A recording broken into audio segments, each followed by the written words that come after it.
아이고 거실 들으세요. 돌았어. 큐포마. 큐 들어온다.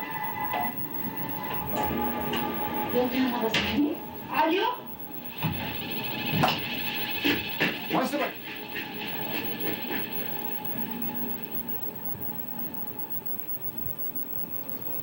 끝.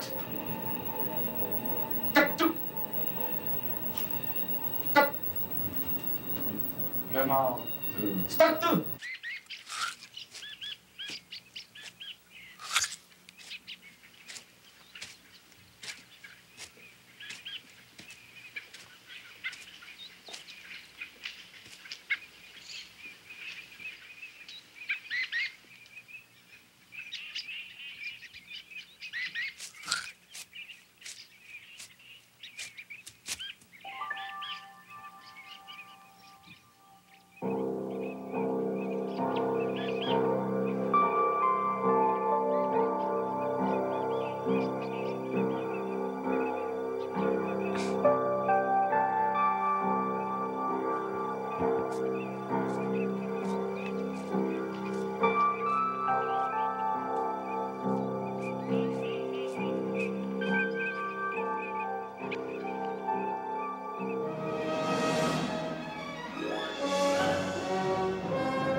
양측의 주장, 이게 벌써 시작도 하기 전에 분위기가 딱딱해진 것 같은데요. 인격과 인권이라는 것이 구체적으로 어떻게 실현되는 겁니까? 근로에 있어서, 가정에 있어서 모두 구체적인 생활상, 추상적으로 얘기하지 마세요. 구체적인 생활상에서 과연 인권이라는 게 뭐며 인격이라는 게 뭡니까? 여자는 천부적인 이 매력이 있고 천부적인 이 아름다움이 있습니다. 그걸 아셔야 합니다.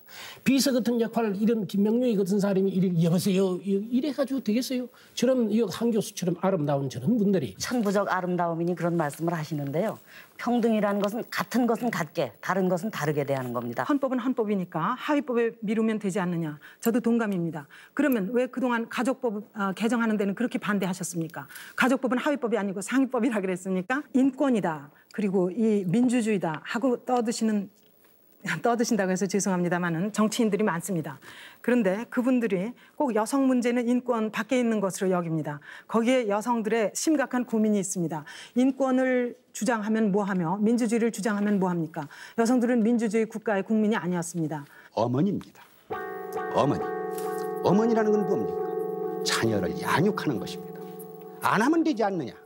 이건 천부적인 것이라 피할 수가 없습니다.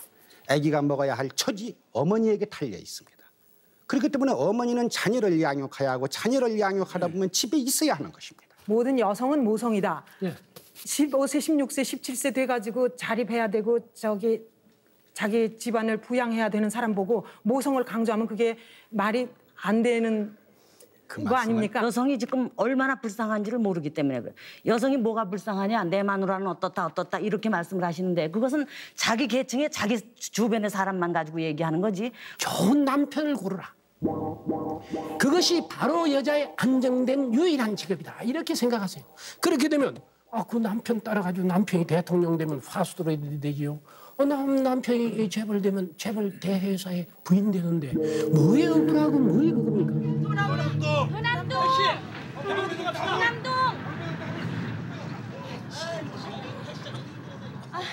택시!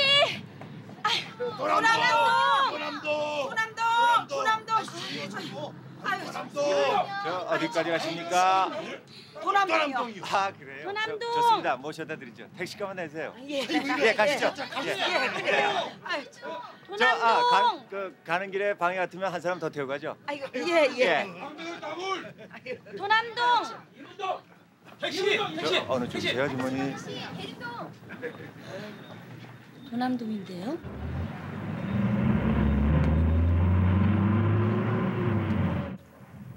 자, 예수 이거. 고맙습니다. 아주머니도 하나 드세요. 아니, 괜찮아요. 드세요. 아이고, 별것도 아닌데 그러지 말고 마셔요. 감사합니다. 아이고, 인삼 맛이 아주 제법 나네요. 그러네요, 정말.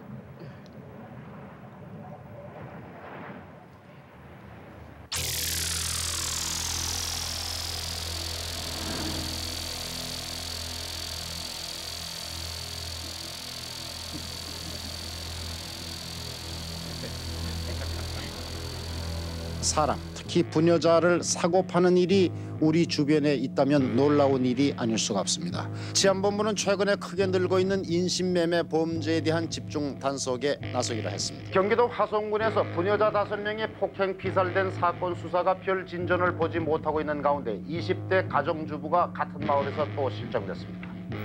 홍 씨는 경찰에서 가출한 부인이 평소 붉은색 옷을 즐겨 입어 술에 취했을 때 같은 색의 옷을 입은 여인을 보면 이상한 충동을 느껴 이 같은 범행을 했다고 밝히고 모든 것을 자백하고 나니 속이 후련하다고 말했습니다. 서울서 애들이 맹일세라 안양리로 왔다가 서울 애들이 꽃잠자리 낙을 잡으러 누리를 나갔다가 그거 발견이 됐대요.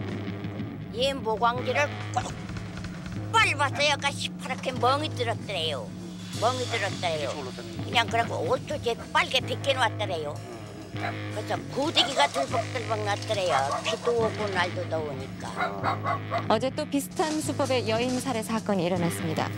경기도 화성군 부녀자 연쇄 살인 사건이 미궁에 빠진 가운데 중학교 1학년 여학생이 또 목이 졸려 숨졌습니다. 전문 납치꾼을 고용해서 부녀자 120명을 납치한 대규모 인신매매 조직을 적발했습니다. 오늘도 서울에서만 인신매매 조직 세계파 8명이 젊은 여자들을 뽑아서 일본 술집 등에 넘겨준 국제 인신매매 조직이 고등학생이 애인 관계를 맺어둔 10대 소녀를 사창가 포주기 또 9번째 희생자가 생겼습니다. 학생, 주부, 상경한 시골 여성 등 닥치는 대로 붙잡아 윤락과에 넘기는 화성 사건이 발생한 곳에서 불과 3km 떨어진 곳에서 또 여고생이 숨진 채 발견됐습니다.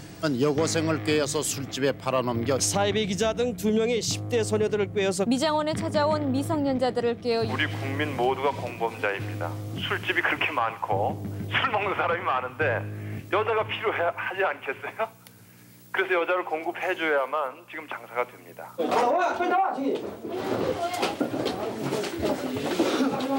각 방 창문에는 새 창살이 쳐져 있고 골목마다 감시자가 지키고 있어 이곳을 빠져나가는 것은 아예 포기를 할 수밖에 없습니다. 서울 미아리 속칭 텍사스촌을 거쳤습니다. 지난 6월 집을 나간 뒤 소식이 끊긴 19살 최 모양이 있다는 제보에 따라 고려정과 옆 건물을 샅샅이 들였으나 이미 최양은 다른 곳으로 빼돌려진 모양입니다. 어떻게 해서 이제 전화를 한번 걸라고 나와서 전화통을 닫고서 막 다이얼을 돌리는데 끌고 가가지고 얼마만큼 맞은지 모른답니다. 밖에는 왜 안 나가서 놀아요? 엄마가 나가서 놀지 말라고 그러셨는데요. 나쁜 사람들이 잡아가고 또 유괴범 같은 사람들이 많이 잡아간다고 그래서 그래요. 성폭행하는 사람들은요. 지금 여자들 나도 딸을 기르지만 아주 여자애들은 그 성폭행한 사람은 다 죽여야 된다고 그래요. 그걸 굉장히 여자들은 지금 분노에 차 있어요. 노태우 대통령이 오늘 범죄와 폭력에 대한 전쟁을 선포했습니다. 차렷! 충성! 안심하고 살 수 있는 사회가 이룩되기를 바라는 국민의 기대와 성원에 미흡했음을 깊이 반성하면서 이번 경찰의 일제 단속에서 무더기로 적발된 부녀자 인신매매범들입니다. 이들은 여고생은 물론 중학생들까지 범행 대상으로 삼은 뒤 온갖 수법을 동원해 범행을 해온 것으로 드러났습니다. 경찰에 신고하지 않는 피해자가 대부분이라는 것을 감안하면 경기도 지역은 그야말로 범죄의 온상인 셈입니다.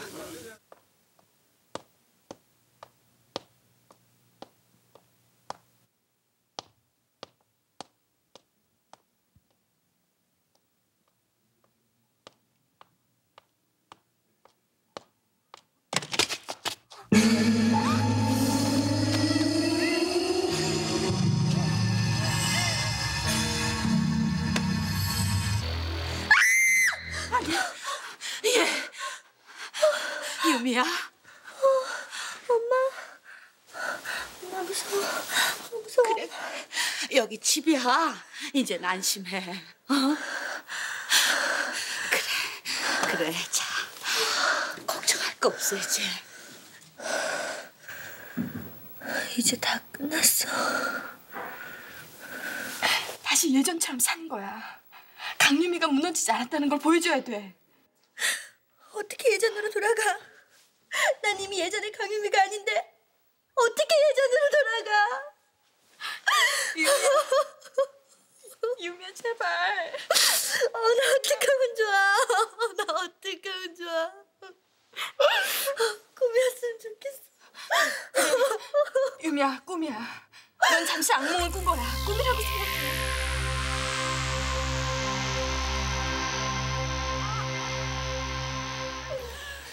사람은 고통을 통해서 성숙한다는 말이 있어요. 육체적 고통이 정신 건강에 필요한 것처럼. 유미양은 육체적 순결은 이렇지만 그 대신 정신적 순결이 얼마나 더 소중한다는 걸 깨달은 거예요. 그 정신적 순결보다 더 소중한 건 유미양의 어머니 뒤에서 지켜보고 계시다는 거예요.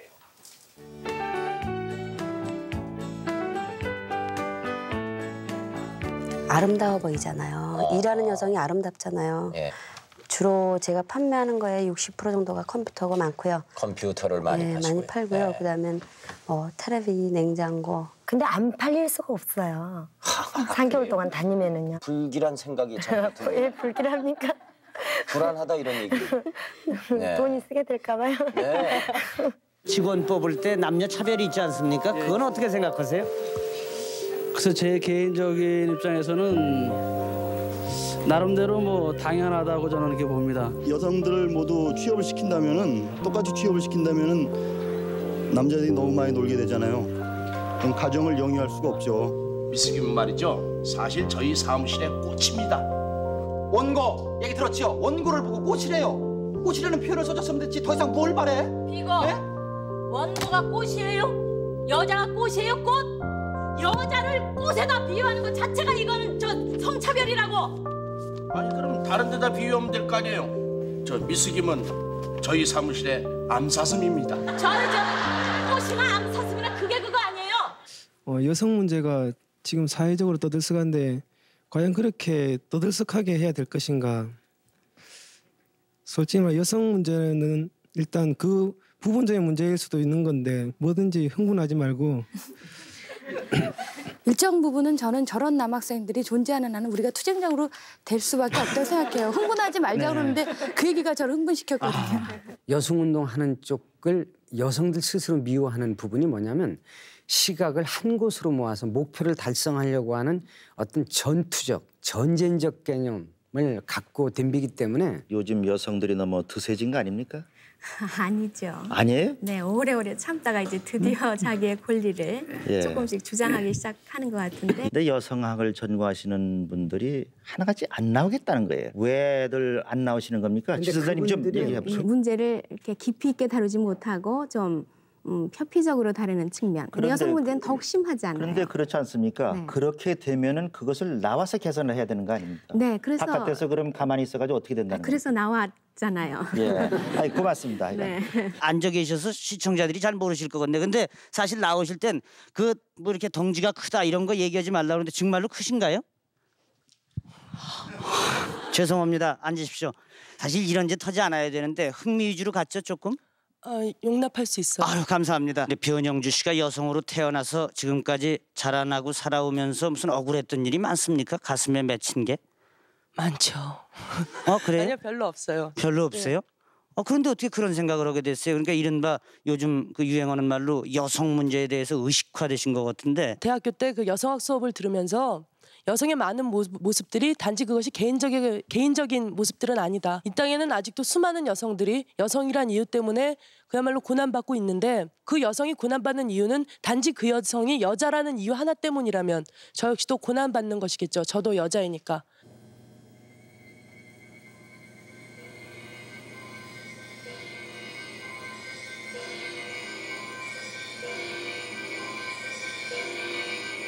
뭔가 떠오르는 게 있나요?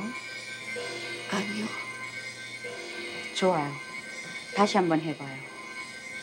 내 말에 따라서 이미지를 한번 떠올려봐요. 내가 아이였을 적에 어떤 모습이었나 한번 떠올려봐요. 아이가 울고 있어요. 그 아이가 누구죠? 자신인가요? 아닌 것 같아요. 모르겠어요. 얼굴이 보이질 않아요. 무릎에 얼굴을 묻고 울고 있어요. 근데 제가 봤을 때 한 40kg 될까 말까 굉장히 작은 체구의 여성이셨거든요. 근데 그분이 누군가를 살해했다라는 건 정말 믿어지지가 않았어요. 전주지방검찰청 이경재 검사는 오늘 어린 시절 자신을 성폭행한 남자를 살해한 혐의로 구속 기소된 30살 김분한 피고인에게 살인죄를 적용해서 징역 5년의 치료 감호를 구형했습니다. 검찰은 논고를 통해 김 피고인이 21년 전인 9살 때 성폭행당한 충격과 피해 정도를 참작한다 하더라도 범행 당시 인식 능력이 있었다고 판단돼 살인죄를 적용한다고 밝혔습니다. 나는 사람을 죽였기 때문에 나에 대해 어떤 특별한 뭘 하는 걸 원치 않는다. 난 벌을 받겠다. 이렇게 하셨었거든요. 근데 저희들이 좀 설득을 했죠. 이분이 그 사진도 되게 많이 찍혔는데 그 전주지방법원에 이렇게 재판 받으러 가면서 옆에 이제 그 교도관들이랑 같이 이렇게 갔던 모습이 저는 제 머릿속에 되게 남아 있어요. 저분이 성폭력 피해자인데 왜 살인자라고 하는 지금은 피고인으로 저렇게 끌려가는 그러면 이것은 저분의 잘못일까? 최후 진술을 하라고 했었어요. 그럴 때 이 피해자분이 정말 작은 목소리였습니다. 저는 사람을 죽인 게 아니라 짐승을 죽였습니다. 근대 법 체계가 기본적으로 응보적 법을 통해서 가해자를 처벌하는 데 관심을 두고 있지 피해자를 치유하는 데 관심을 두지는 않는단 말이죠. 그래서 피해자 문제 어떻게 해결할 것인가가 되게 큰 문제 이슈예요. 근데 이 피해자 문제 중에 1차 피해, 원 피해가 있다면 2차 피해는 그 원 피해를 해결하는 과정에서 생기는 것을 2차 피해라고 보통 합니다. 3차 피해라고 하는 개념이 있어요. 3차 피해는 피해자가 가해자가 되는 거예요. 피해자가 자기가 법적으로 어떤 것들도 해결할 수 없다고 생각하면 직접 죽이죠.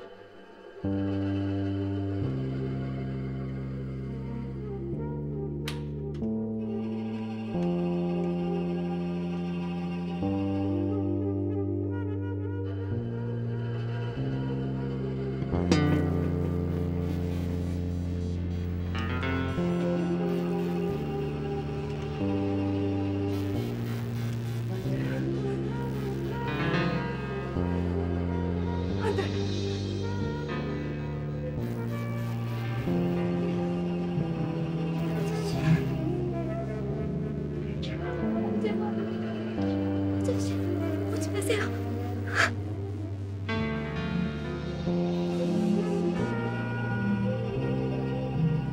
오지 말아요. 싫어.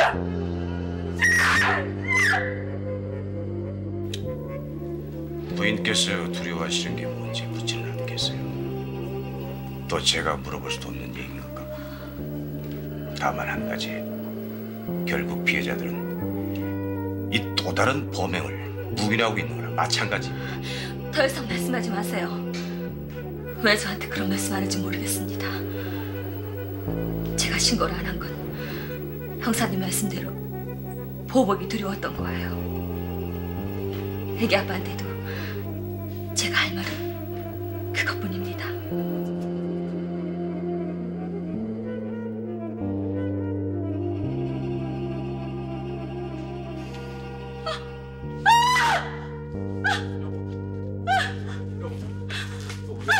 왜 정신 차려? 나야 여보. 여보. 정신 차려. 정신. 여보. 정신 차려.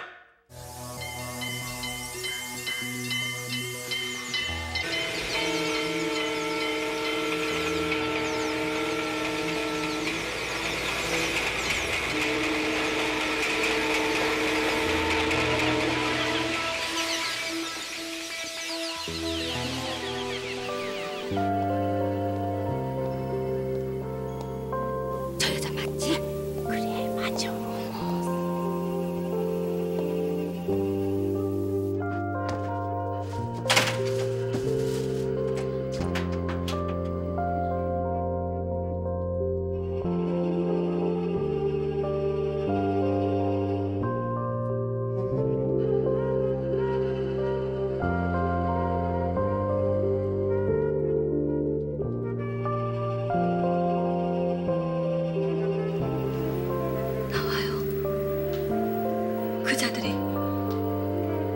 없단 말인가요? 초범인데다가 피해 사실이 없어. 정상 참작이 됐던 거죠. 그럴 수가 없어요. 그놈들이 어떤 놈들인데 내 인생을, 내 전부를 짓밟을 놈들이. 안 돼요. 그렇게 쉽게 내버릴 수는 없어요. 안 돼요.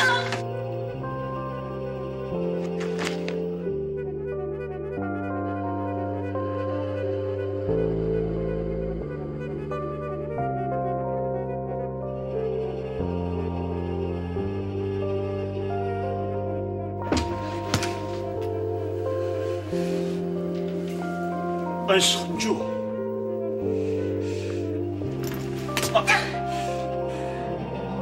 비겁하고 야비한 자식아. 세상에 써먹을 소지가 없어서 그걸 소재였어. 그래, 난 가해자다. 난 지난날 내 의지와는 전혀 상관없이 남자들에 의한 피해자였으면서 오늘 이 시간 또다시 내 의지와 상관없는 가해자로 남았다. 이 부당하고 억울한 논리가 어떻게 성립되는지, 어떻게 풀어나갈 수 있는 건지 나도 모르겠다. 내 의지와 상관없는 피해자이면서 가해자로 남아 지옥 같은 인생을 엮어가야 하는 여자로 이름 지어진 이 육신 하나로 해결할 수 있는 일이란 무엇일까?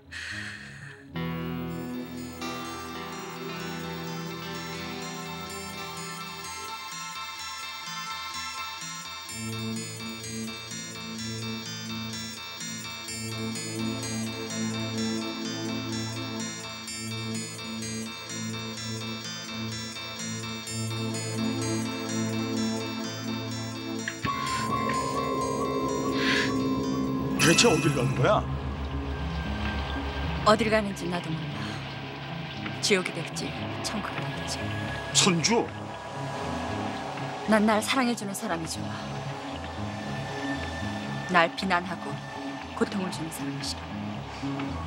원규 씨 날 사랑한다고 했으니까 날 위해서 같이 죽어줘. 그를 만나게 해줘요.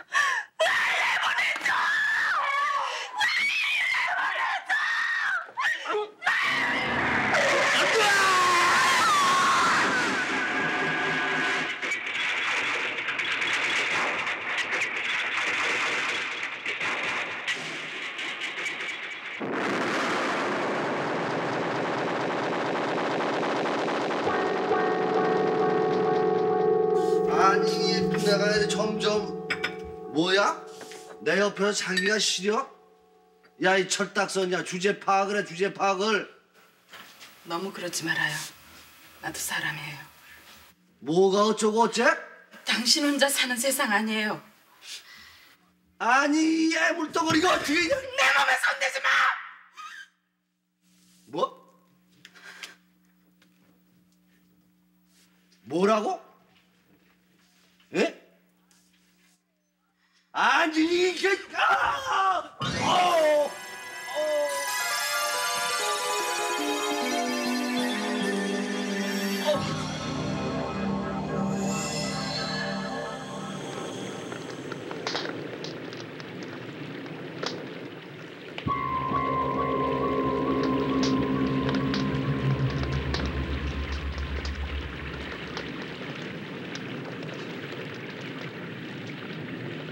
증거, 자백, 조사가 일치하는 점에서 근래에 유례가 없는 사건입니다.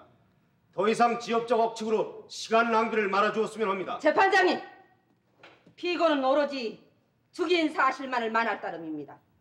그 밖의 일체 행동에 대해서는 내맡기다시피 순응하거나 묵비권으로 일관했습니다.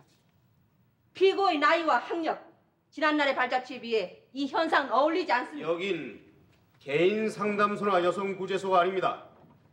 이 사건을 맡으신 변호인 측으로 의혹 과잉은 충분히 이해를 하겠으나 지나친 상상력은 되려 법 정신과는 반대 행위라는 사실을 잊지 않으셨겠죠? 재판장님, 피고를 봐주십시오. 정상의 한계를 벗어나고 있습니다. 정상의 한계를 벗어난 경솔한 발언입니다. 정수하십시오. 피고는 지금 왜 웃고 있는가? 왜 웃고 있는가 지금? 사람을 죽인 일이 우습기라도 한가?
이제 깨어나셨군요.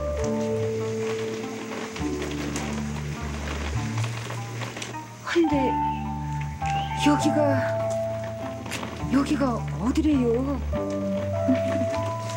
인간 세상에서는 이곳을 이어도라 부른다 하더군요. 이어도요? 이어도라면 여자들만이 산다는 바로 그 섬이란 말인가요? 네, 그곳에선 여기 여인국이라고도 부른다고 하더군요. 이럴 수가. 듣자니 이어도에서는 여자가 물질을 안 해도 돌밭을 안 매도 된다고 하던데, 그래도 먹고 살 걱정, 입고 살 걱정 없다고 하던데. 그럼요. 항상 햇빛은 따스하고 산과 들에는 먹을 것이 주렁주렁 널려있죠. 바다에는 전복이며 소라가 무한정 널려있고, 이제는 이 땅에 다른 사람들처럼 영원히 먹고 살기 위해 일하지 않아도 되는 이어도의 사람이 되셨습니다.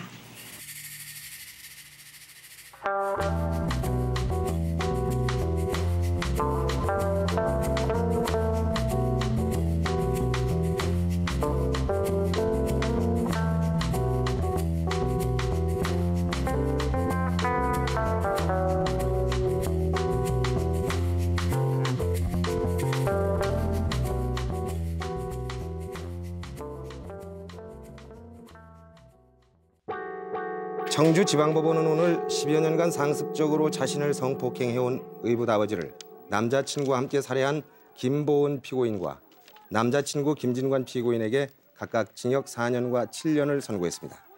한편 오늘 공판이 열린 법정에는 한두 시간 전부터 이 사건 공동대책위 소속 학생과 여성단체원들이 몰려 큰 혼란을 빚었습니다. 내 친구가 구속이 됐는데 도움을 청하러 왔다 하고 이야기하는데, 지금 생각해보면 그 사람이 피해자의 남자친구의 친구였던 거죠. 그날로부터 제 인생은 다시 쓰여진 기분이에요. 경은이는 매일매일 죽어가는 자신을 살리기 위해 김문환을 죽인 것이고 전 김문환을 죽인 게 아니라 내가 사랑하는 경은이를 살린 겁니다. 이제야 고통에서 벗어나 새 삶을 살아가려는 경은이에게 부디 가혹한 형벌만은 내리지 말아 주십시오. 하구 여러분, 우리의 친구 경은이와 성현이를 위해 서명을 해주십시오. 경은이와 성현이는 우리 모두의 친구입니다. 그렇게 무섭고 싫었는데 밤이 이렇게 편안하고 좋은 줄은 몰랐습니다. 내게 편안한 밤을 돌려준 성현이에게 감사합니다. 천안 지역을 중심으로 한 학교, 그리고 조금 넓게는 그 인근에 있는 학교들까지 같이 학생 도책위원회를 꾸렸고, 들어와서 재판받고 다시 그 차를 탈 때 혼자 있는 게 아니야. 그 말을 저희가 늘 해주는 게 중요하다고 생각했고. 김고은 양의 원심 선고 공판이 있던 날입니다. 여성단체를 중심으로 한 구명 대책위 관계자와 주변 학교 선후배, 일반인까지 300여 명이 참석해서 결과를 지켜봤습니다. 그날 살인자에게 사람들은 꽃을 던져주었습니다. 피해자일 때는 외면했던 법이 가해자가 되고 난 후에 심판하는 현실에 대한 분노의 표시였습니다. 또한 다시는 이러한 사건이 발생하지 않도록 하겠다는 다짐이었습니다. 준비도 됐죠? 네. 그럼 가보자. 지금부터 한국대학교 법과대학 형사모의 재판을 시작하겠습니다. 주제는 성폭행 피해자의 정당방위와 피해의 현재성입니다. 피고는 의붓 아버지를 살해했습니다. 이러한 폐륜을 저질러야 했던 이유가 뭐죠? 더 이상 짐승 같은 생활을 참을 수가 없었습니다. 피고가 말한 짐승 같은 생활이란 어떤 것이었는지 설명해 주시기 바랍니다. 9살 때 제가 아버지라고 불렀던 자에게 전 성폭행을 당했습니다. 어른들에게 아무 의심 없이 자기 인생을 맡기던 어린 시절에 제 믿음은 파괴됐어요. 한두 번으로 끝난 것이 아니라 10년 동안 그 짓을 당했습니다. 전 윤리와 도덕성을 잃어버렸습니다. 세상은 치욕스러웠고 제 인생은 쓰레기였어요. 전 제 인생을 포기했습니다. 왜 세상의 의붓 아버지를 고발하지 않았나요? 그렇다면 이러한 비극은 막을 수 있지 않았을까요? 세상은 그걸 가정 문제라고 했어요. 더구나 그 사람은 법을 집행하는 사람이었고요. 제가 반항할 기미를 보이면 저와 어머니, 동생들을 밧줄로 묶어놓고 때렸습니다. 옷을 다 벗겨놓고요. 거대한 폭력은 저항할 힘을 마비시켰습니다. 오직 공포가 전부였어요. 전 울면서 빌었어요. 용서해주세요, 아버지. 아버지가 시킨 대로 다 할게요. 제발 때리지 마세요. 잘못했어요, 아버지. 아무리 애원을 해도 아버지 우릴 때리고 담뱃불로 지지고 식구들 앞에서 여전히 절 성폭행하고. 저는 늘 뒷모습만 봤던 사람이라서 여전히 그 사건을 떠올리면 그 두 사람의 등, 이게 늘 떠오르고요. 그 두 사람의 등이 제게는 어릴 때 저한테 자꾸만 말 거는 기분? 피해자한테 좀 미안한 이야기인데 한 번도 직접 해본 적이 없는데 되게 반가웠어요.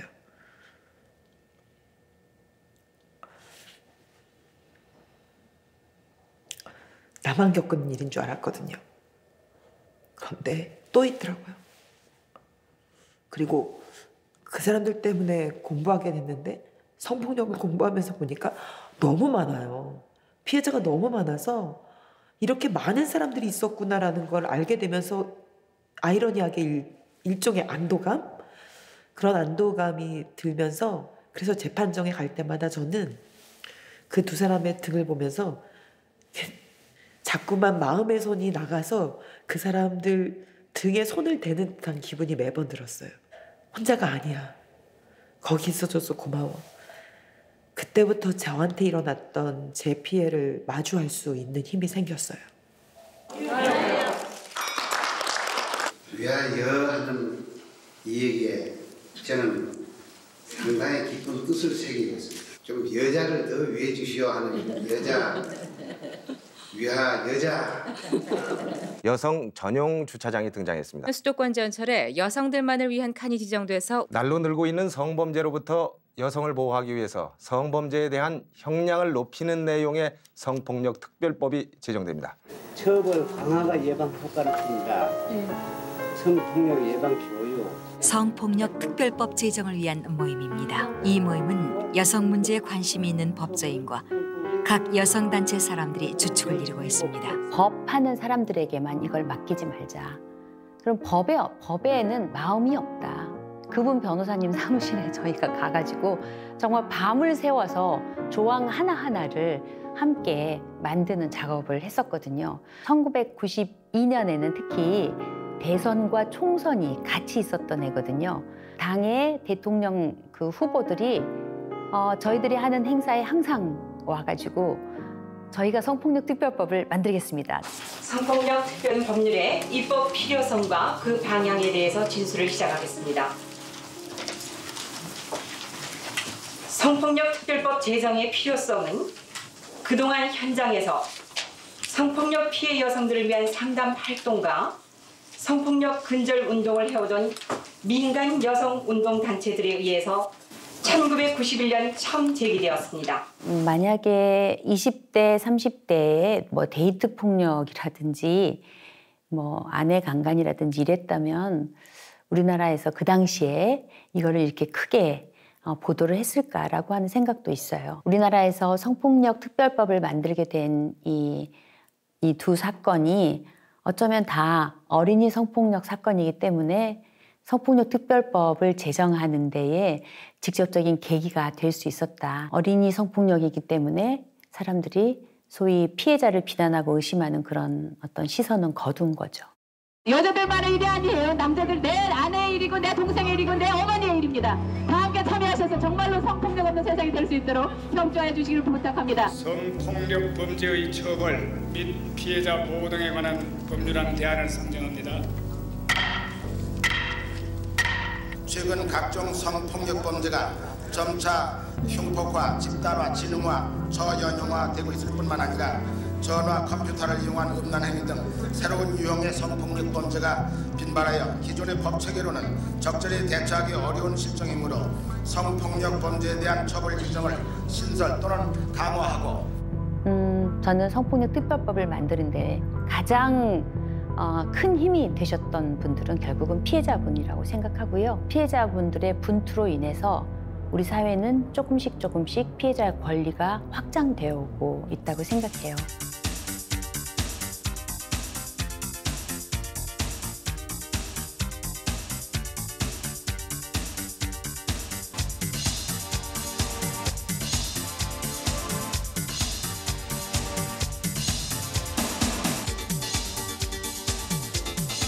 여자 치마 이렇게 짧아도 되나?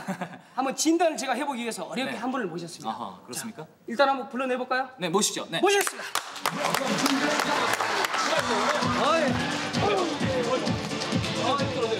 지금 이 정도가 정상인데 왜 그래?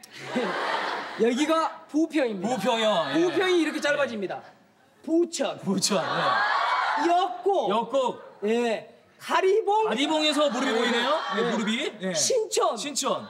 압구정. 어디까지 올려 이 사람은.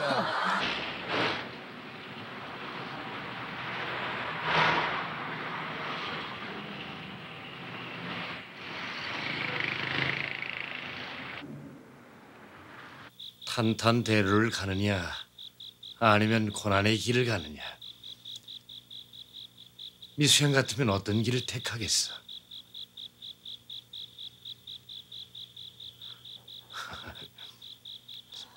잘해보자고. 밀수 양은 현명하니까, 어? 자, 그런 뜻에서, 어? 자,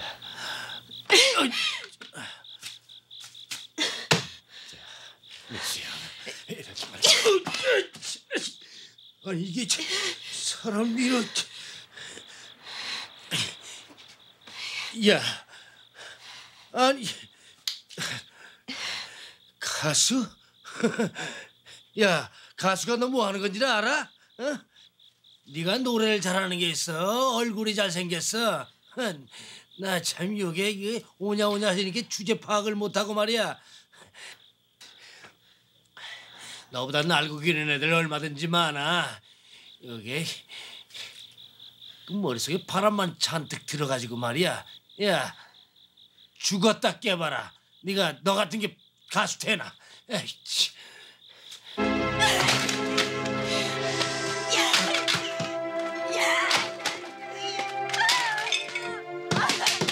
미스야, 너 대체 왜 이러니?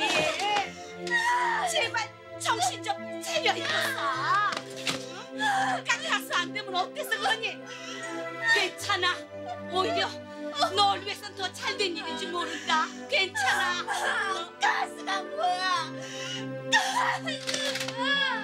이 피해가 죽임을 당한 것도 아니고 강간을 당한 것도 아니고, 그러니까 사람들이 생각하기에 뭐 그걸 가지고 그래? 라고 할 수 있는 종류의 이슈인데 일상의 거의 모든 여성들한테 경험되고 있었던 문제. 그러니까 신정이가 지금 저희 수술을 했는데 얼굴 나가기를 꺼려해요. 그러니까 찍으시되 그 부상권 보호 있잖아요. 그런 좀 해주시면. 얘들아, 가게 좀 잘 보호해라, 잘 보호해. 아, 이제 이러지 말아요. 우린 되게 많은 비극적인 사건을 가지고 있지만 무엇이 사건이 되는가? 판결 결과에 대한 기자회견을 시작하겠습니다. 우조교의 이 사건은 꼭 승소해야 된다고 생각은 했지만 오늘 아침까지도 저는 조금 두려워했었습니다. 왜냐하면은 그동안 이런 재판이 없었기 때문에 전혀 선례가 없어서 어떻게 나올까 그랬는데 오늘 이렇게 나온 거에 대해서 정말 마음이 기쁘고요. 여성운동의 배경과 여성운동의 노력이 아니면 신교수 사건은 사건이 안 돼요. 안 되겠죠, 당연히. 왜냐면 그게 무슨 문제라고 아무도 동의해주지 않을 거거든요. 근데 이것이 사건이 되는데 성공했다는 게 되게 놀라운 점이고. 정말 두려웠어요. 지금 우리 사회에서 많은 직장 여성들이 당하지만 말 못하고 있는 그 많은 여성들이 이제 좀 힘내서 싸울 수 있게 됐으면 정말 좋겠고요. 이 사건 되면서 되게 타인의 사람들이 저를 보는 눈이 정말 두려웠어요. 한 사람은 사회적으로 지위가 많은 교수고 한 사람은 그런 교수 인생 잡으려고 하는 정말 못돼 먹은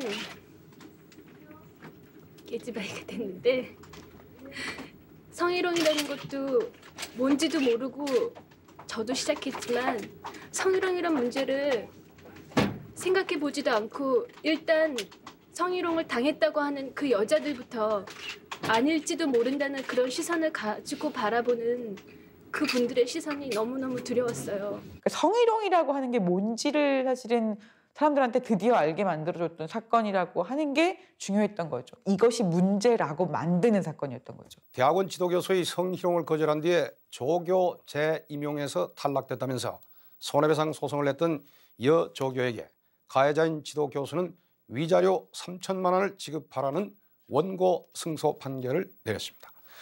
성희롱의 법원의 첫 배상 판결이자 남성들에게는 경종입니다. 직장에서 일어나는 성희롱이라는 문제가 고용상의 성차별의 문제라는 것을 인식시켜준 굉장히 중요한 의미를 갖는 판결이라고 생각을 합니다. 네.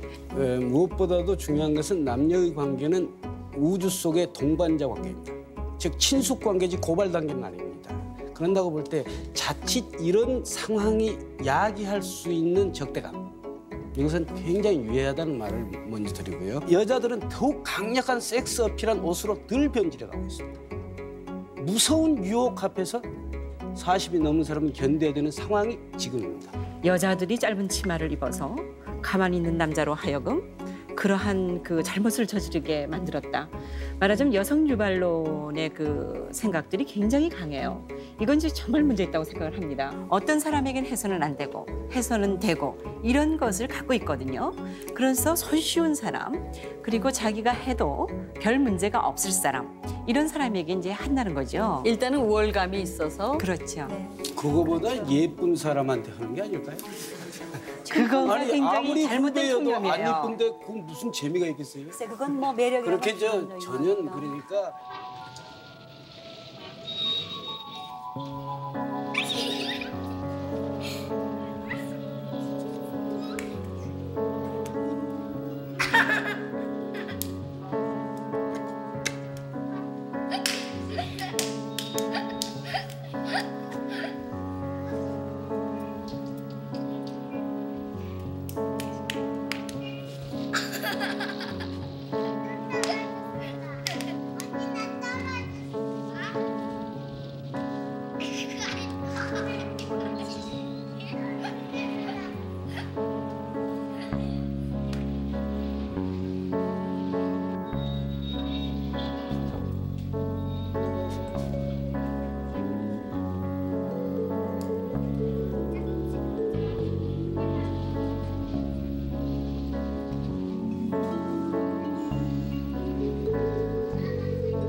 저는 한국성폭력상담소에서 반성폭력 운동을 하고 있는 이미경입니다. 성화 공부하고 가르치는 권김현영이라고 합니다. 황금명륜이라고 하고요. 성희롱, 성폭력, 성매매, 가정폭력 예방교육을 하고 있는 강사입니다. 페미니즘 퍼펙트 데모크라시.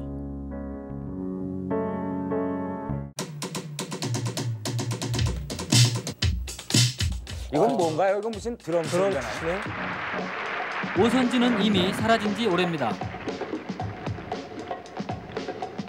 일종의 변형된 언어라고 보여지거든요.